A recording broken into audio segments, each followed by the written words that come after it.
buat apa ya, renungan kamu juga mah. Saya sih tidak memaksa kamu untuk apa namanya, pindah agama gitu, karena emang di KTP juga saya juga belum pernah milih agama gitu. Tahu-tahu agama saya itu aja di KTP. Cuman kamu ajarkan ke anakmu adalah supaya kalau orang Belanda itu suruh pakai kepala. Kamu bangun rumah suruh pakai kepala. Kalau orang Belanda bilang. Maksudnya apa? Tumbal kah? Ini orang Belanda kalau ngomong sama kamu nyok, suruh pakai kepala gitu. Enggak tahu, sudah. Loh kamu nangis mah, nggak bilang begitu. Ngantuk lah ya kak, pesan banget. Dari tadi nonton TV kak. Dia itu udah hidup lagi emaknya. Udah berantem lagi. Oh mati, buta. Itu mama begini, kalau gak ditanya diem aja begitu. Cipuk diem aja. Anaknya kecut Ya orang nggak tahu mau dijawab apa. Nah kan, lah terus bagaimana kamu bisa apa sih ngomong katanya ini sebuah kebenaran, ini sebuah kebenaran, berita gembira. Kamu dari dulu kan sering juga ngomelin saya, orang nggak pernah sholat, orang nggak sholat. Oh iya? Iya, sholat pak, kadang sholat kadang enggak. Makanya ya lihat kamu sholat, ya diemin lagi bilang nggak sholat ya ingetin doang, nggak sholat lagi ya terserah. Aduh, saya sholat tuh pengen ngerasain namanya sholat tuh apa. Kamu kan dari kecil, dari umur berapa? Ya bisa bilang 5 tahunan kamu udah sholat. Terus begitu.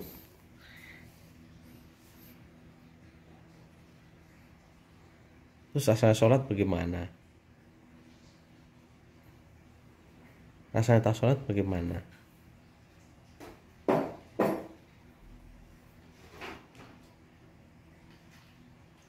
Enak aja, Hah? enak aja seluruh badan sama doang ke olahraga. Sama dengan olahraga. Tetapi kadang kamu tuh nyari benernya sendiri. Nyari bener sendiri adalah ketika kau waktu sholat kau santai-santai main HP. Nah ketika saya mau ajak jalan kau tiba-tiba bilang aku mau sholat dulu. Itu yang bikin aku kesel. Maka bergantian. Kalau bisa saya nggak usah kerja aja, nggak usah ngurusin kerjaan, saya tak sholat aja gitu. Biar kamu yang coba ngurusin kerjaan, sholat juga.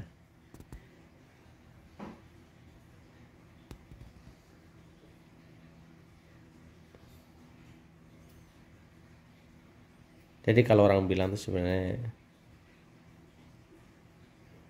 jangan terlalu bodoh belajarnya.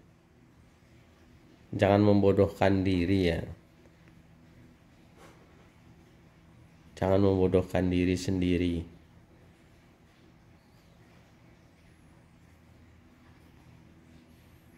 Kamu sendiri baca Quran sampai khatam berulang-ulang kali.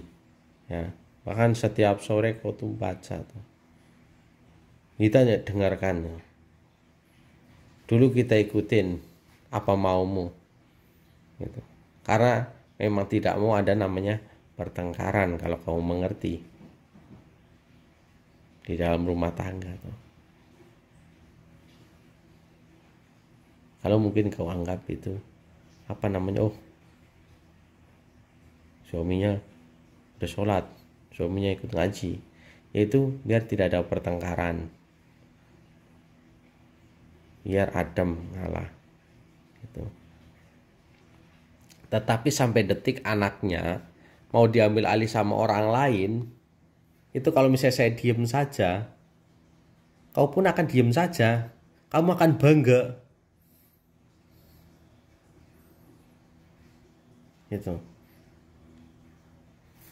Kamu akan bangga anaknya dipakai orang lain.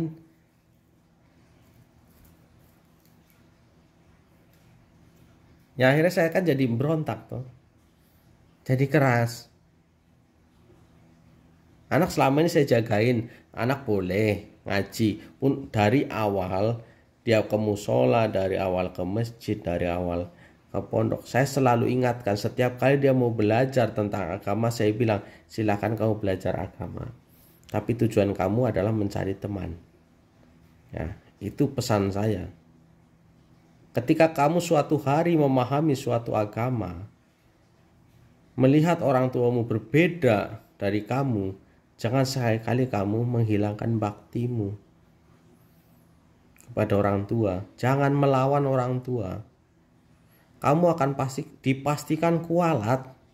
Walaupun kau didukung oleh Allah Subhanahu wa Ta'ala katanya, tapi kalau orang tuamu murka, itu sudah pasti murka. Allah nggak mampu, nggak bisa apa-apa.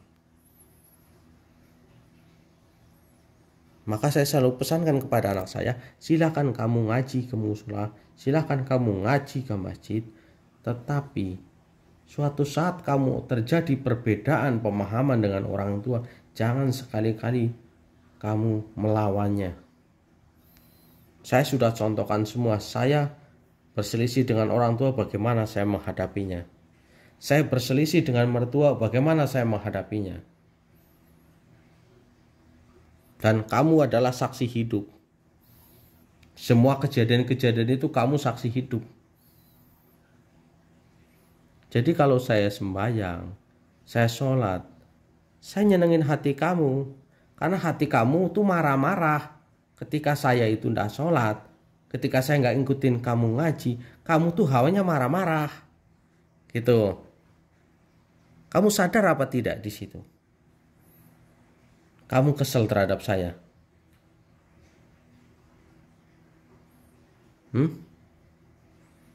Jujur aja ngomong. Makan awalnya kamu sholat tuh. Enggak juga. Ngikutin dia tuh. Yeah. Maksudnya, ayo ya kadang-kadang nih ngajak dia. Nah itu ya senang, berarti suaminya mau sholat itu. Aduh. Nah, itu namanya menarik hati lah mah. Memang butuh pengorbanan. Kalau saya mau berkorban uang, membelikan emas buat kamu, membeliin apa buat kamu di masa-masa perjuangan, namanya sama-sama kerja gajian 2 juta ya emane eman duitnya mah. Nah satu-satunya cara, kamu kan orangnya religius ya, satu-satunya cara saya harus masuk ke situ, harus nyemplung biar sama seragam. Lagi kamu sholat terus nggak sholat ya wajar dong, tegur. Nggak sholat pak, ya udah ya tegur, nggak setiap hari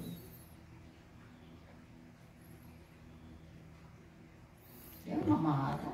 Nggak tiap hari, tapi kau aku tuh kesel setiap saat kau sholat. Misalnya saya ini senggol, kamu ada kesel, marah. Marahmu kelihatan, tidak bisa dibohongin. Saya tahu antara wanita sedang jengkel dengan wanita lagi senang, itu beda ya. Makanya saya bilang kamu mending jadi orang itu belajar jujur dulu. Selama ya kamu nggak sholat ya nggak marah-marah, kecuali kamu ya lagi sholat kamu godain ya gak marah emang. Marahnya gimana? Kalau lagi sholat digodain dulu. Lah justru itu disaksikan oleh Tuhanmu toh. Disaksikan oleh Tuhanmu bahwa kamu habis ngambek sama saya. Saya ngadu di situ. Sekaligus kau sama Tuhanmu. Ayo, waktu kemarin kok aku bawain martil, kau masih ingat? Lagi sholat, habis itu kau ketawa. Disaksikan kan? Kalau menurut keyakinan kamu begitu. Ada itu videonya kok.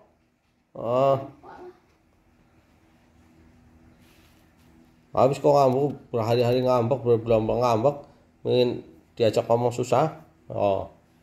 Tapain martil lagi sholat, nggak langsung diketok, tapi saya taruh dulu dekat mukamu. Kamu lihat videonya, ini kita lihat videonya. Nanti lihat, kalau lupa.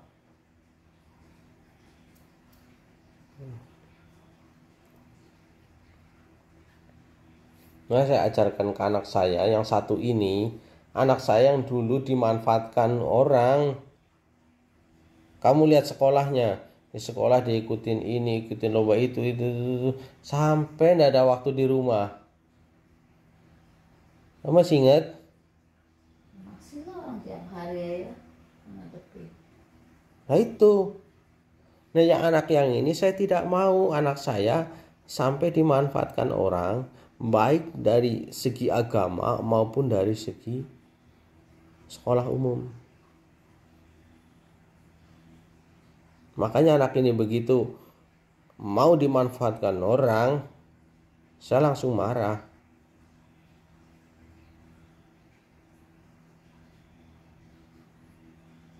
Saya langsung bilang, marah.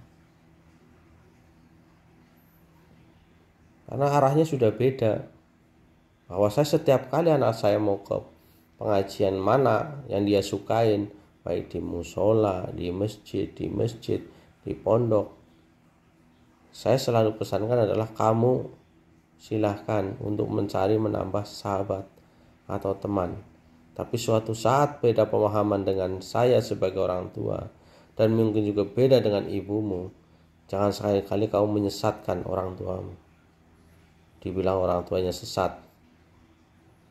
Karena semua bangsa itu terjadinya perang terus karena apa? Karena melawan orang tua.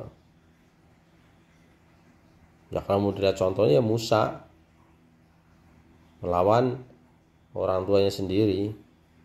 Muhammad juga sama, dia melawan pamannya sendiri. Ya karena kebetulan dia menang, jadi sejarahnya ditulis dia sebagai orang yang mulia. Kalau dia kalah ya yang menulis Abu Lahab lah. Gitu.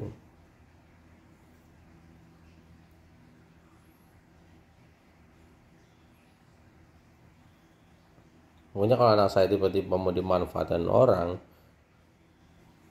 kayak kemarin itu, ya saya mending ambil alih. Udah, kalau memang kamu mau buat dipakai orang lain, mau buat dikontenkan orang lain, ya saya mending kamu di sini. Gak usah kamu ngaji lagi. Mending kamu sekarang ngaji diri, belajar dari manusia. Pulang sekolah kau belajar, rapikan kamar. Bagaimana cara cuci piring, mencuci baju, bersih-bersih rumah. Tuh saya ajarkan. Masak.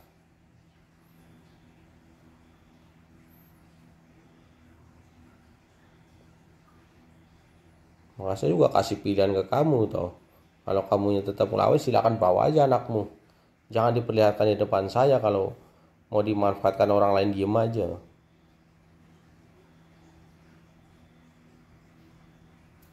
Makanya besok-besok coba, kalau udah sempet, minta sama Allah. Lu udah namanya sholat dari umur 5 tahun loh. Udah sholat, puasa, baca Quran udah bertubi-tubi, udah hafal. Coba kau minta uang, biar langsung gedabruk gitu di atas sajadah. Kalau misalnya kau kasih kata-kata, kalau misalnya memang nggak ngerti bahasa Indonesia, nggak bisa cetak uang Indonesia, karena Allah dulu lahirnya di Arab, coba sekarang duitnya duit ini aja deh real gitu, tapi yang emas. Jadi kita lebur nanti di sini dijadiin kalung, jual di toko emas kan bisa. Ya, ini besok-besok kau minta begitu ya. Kayak cerita-cerita sufi itu katanya cuman ngadain tangan jatuh duit di ini koin emas, kolang-kaling jadi emas juga bisa, gunung Uhud bisa jadi emas. Begitu, kau minta saja. Syukur-syukur kalau mau minta lebihan ya minta punya anak lagi sih, ya rame ya. Gitu ya. Makanya kemarin tak suruh kau minta sama kakek nenekmu sendiri, kau batuk sudah benar nggak sembuh, godong saga udah dimakan, udah taruh kulkas di mana gitu. Saya rasa kamu kan udah sholat, udah ngaji, pasti udah minta dong sama Allah supaya sembuh. Tapi kamu belum minta sama kakek nenekmu.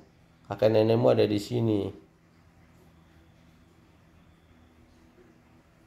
Kalau kamu mau nyebutin kakek nenekmu minta sembuh kok. Nggak sampai 2 hari sembuh. Ya, berisiknya bukan main batuknya. Enak kan sembuh kan. Nanti dibilang musyrik, mintanya selain kepada Allah. Minta duit aja sama laki bukan sama Allah nih. Woi, mau tidur, ajak ngomong. Enak banget.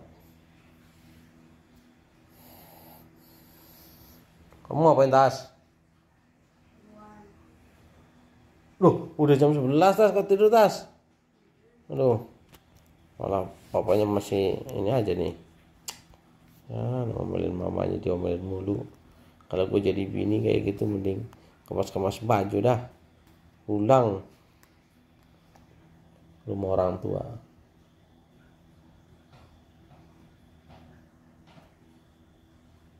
Ya, Ma ya.